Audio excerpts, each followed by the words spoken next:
Guys അപ്പോൾ നമ്മൾ ചൂണ്ടിടാൻ വേണ്ടി പോകണ്ടോ. നമ്മുടെ ചാനലിൽ കുറച്ച് ദിവസമായില്ലേ ഈ ചൂണ്ടിടുന്ന വീഡിയോ ഒക്കെ ഇട്ടിട്ട്. അങ്ങനത്തെ ഞങ്ങൾ പോണ വഴിക്ക് കുറച്ച് ചെമ്മീൻ വാങ്ങി. ഇന്ന് ചെമ്മീൻ വെച്ചിട്ട് ചൂണ്ടിടാന്ന് കരുതി അങ്ങനെ സ്ഥലത്തെത്തി. ഇന്ന് കുറച്ച് ദൂരെ ഉണ്ടോ നമ്മൾ ചൂണ്ടിടാൻ വന്നേക്കണേ.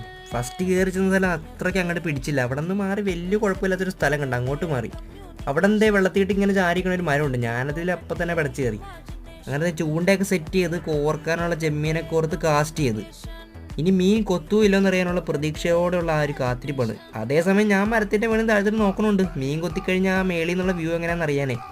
അങ്ങനെ ആ ഒരു ഇരിപ്പ് മാത്രമേ ഉണ്ടാവുള്ളൂ, ഒരു അനക്കവും ഇല്ല. ലാസ്റ്റ് അവിടെ നിന്ന് സാധനമൊക്കെ എടുത്ത് ഞങ്ങൾ ഒറ്റ മൈലിൽ നേരെ ആലപ്പുഴയ്ക്ക് വിട്ട്. അവിടെ ബണ്ട് റോഡ് എത്തിയിട്ടാ. നല്ല ചൂടല്ലേ, ശരീരം തണുപ്പിക്കാൻ വേണ്ടി ഞങ്ങൾ അടുത്തുള്ള കടയിൽ നിന്ന് കുലുക്കി സർബത്തും ഞാനത് പോരാഞ്ഞിട്ടൊരു ഐസ്ക്രീം കൂടി ഇങ്ങോട്ട് കഴിച്ച്. അങ്ങനെ അതൊക്കെ കഴിച്ച് ഒന്ന് കൂളായി ഞങ്ങളിത് നേരെ ബണ്ടിൻ്റെ അടിയിൽ വന്ന് കാസ്റ്റ് ചെയ്തിരുന്നു. ഈ ഇരിപ്പ് മാത്രമേ ഉള്ളൂ, ഒരു അനക്കവും ഇല്ല. എന്നാലും ചെറിയ പ്രതീക്ഷ ഉണ്ടായിരുന്നു. കുറച്ചേരും കൂടി നോക്കി, ഒരു രക്ഷയില്ല. അപ്പോൾ മിഷൻ സക്സസ്ഫുള്ളി ഫെയിൽഡ് ആയിട്ടുണ്ട് ഗൈസ്.